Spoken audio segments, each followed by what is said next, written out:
Coming up on this edition of Capture, we recap Wednesday night's Republican debate, take a look at a new feature in the Marshburn Library, and speak with a local resident about challenges presented by the coming El Nino.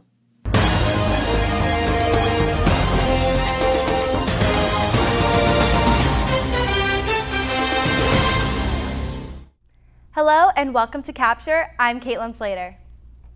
Metro has announced that the Gold Line Foothill Extension will begin operating on March 5, 2016. CEO Phil Washington, as well as Metro Chairman and LA County Supervisor Mark Ridley Thomas, made the announcement during a press conference last Thursday that the $1 billion project was completed on time and on budget. The light rail extension will provide 6 new stations in downtown Arcadia, Monrovia, Duarte, Irwindale, downtown Azusa, in addition to an APU Citrus College station. Trains will be scheduled to run every 12 minutes between Sierra Madre and Azusa and will cost $1.75 for a regular fare. Student discounts will also be available. With the El Nino season approaching, a local resident is already fighting a natural disaster right in his own backyard. Here's Katie Berquest with the story. Azusa resident Ed Heinlein has experienced 4 mudslides behind his home since March 2014. Last week, just 15 minutes of rain brought 4,000 tons of mud pouring into his backyard. The mudslide issue began last year when the Colby Fire tore through the San Gabriel Mountains. The fire sealed the mountains, leaving them unable to absorb water. Instead, any water that hits the mountains will slide down, bringing thousands of tons of mud with it.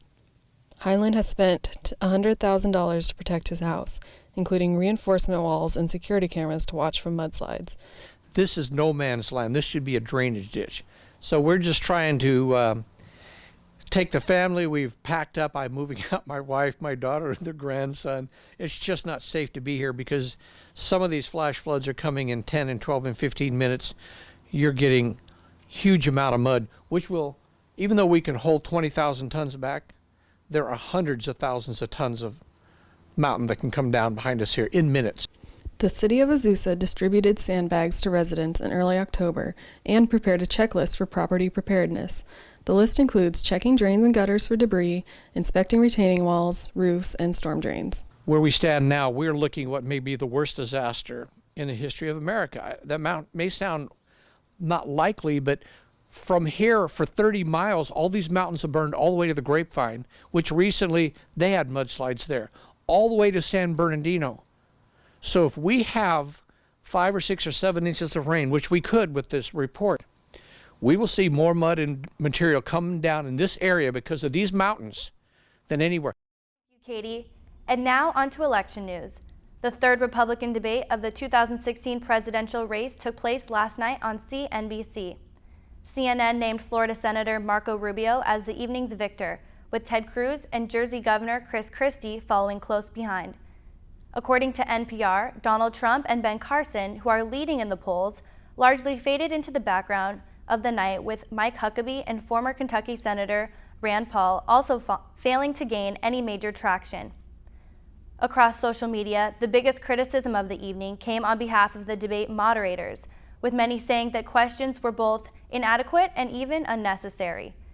Stay tuned with Capture as we continue to cover the 2016 presidential election throughout the semester.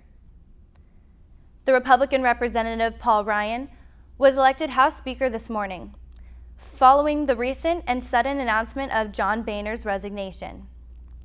This is a crucial step for the Republican Party as they are now attempting to form an alliance between mainstream House conservatives and members of the House Freedom Caucus, the party's ultra-conservative group. Switching to on-campus news, on Friday, a reading room in the Marshburn Library was dedicated to Tim Hansel. Many of his friends and coworkers came to speak on behalf of the beloved APU professor, football coach, and prominent figure in the walkabout tradition for residents' life. Here's what one person had to say. He changed a lot of people's lives, and we just wanted to capture the essence of that life that changed lives, because there's very few people who live life the way Tim did and teach the kinds of principles that he taught, and we don't want that to be lost. So this room and the experiential nature of the summit trips or the at Azusa, the walkabout trips is what we don't want to lose. That anything that you do has to become biography. If you read a book and you don't put it into your life, it's an entertainment. You know, when Tim read scripture, he tried to make it real in his life. The room houses many of Hansel's own books and journals with his comments in the margins. After a climbing accident, Hansel overcame a variety of obstacles and even wrote about them in these journals. Creator of the room, Rob McClurg, says, "This room is meant to inspire students not to only get to know what he did, but to pick up the pen and get a journal going on their own." APU's 65th annual dinner rally took place last Friday in the Felix Event Center. Alumni, friends, and parents came out to support the University General Fund and enjoy a delicious dinner. The night was filled with musical performances by APU's orchestra and choir. Appearances and speeches were made by the chair of the Board of Trustees, Peggy Campbell, SGA President Max Walden, and many esteemed alumni. Now shifting focus to APU athletics. KAPU Sports Director Toph Buzzard gives us a breakdown of the preseason standings for men's and women's basketball. Toph? Cougar basketball tips off the 2015-2016 season tonight with the highly anticipated Midnight Madness. The students will get their first look at the teams as the men's and women's rosters are introduced. The women's team received 2 first-place votes to finish second in the Pac-West preseason coaches poll, headlined by senior forward Kelly Hardiman, who was named preseason player of the year for the second time in her career. The men's team finished 4th in voting after a historic run to Elite 8 last season, the Cougars' first as full NCAA Division II members. The team graduated last season's starting 5, including All-American Troy Leaf, but returned 4 players who averaged more than 10 minutes per game.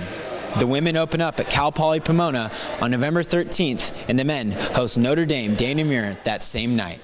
Tonight's event includes free food, giveaways, including an iPad, and a performance by APU's acrobatics and tumbling team. The Felix Event Center doors open for Midnight Madness just before 10 p.m. And now we have a look at ComUniversity's latest intramural activity that is getting students all over campus up and ready to dance. Volleyball, flag football, basketball, Zumba? Yes, all of these are intramural activities presented by the Office of ComUniversity. According to its website, the office offers group fitness every semester, along with the other sporting activities. This semester, they are offering Zumba. It's really fun, and everyone just has fun all together. Participating students gather at the Dillon Recreational Center every Thursday at 6:30 p.m. to dance it out. The 6-week session costs students $7. In celebration of National Cat Day, today the popular ride service Uber is offering a one-day-only special that brings kittens at the click of a button. For a $30 cuddle fee, Uber will deliver kittens directly to your office to play with for a short amount of time. The offer is good between 11 a.m. and 3 p.m. today. Please remember to like our page on Facebook and follow us on Instagram and Twitter at APU Capture. That is all we have for this edition of Capture. I'm Caitlin Slater, and I'll see you next time.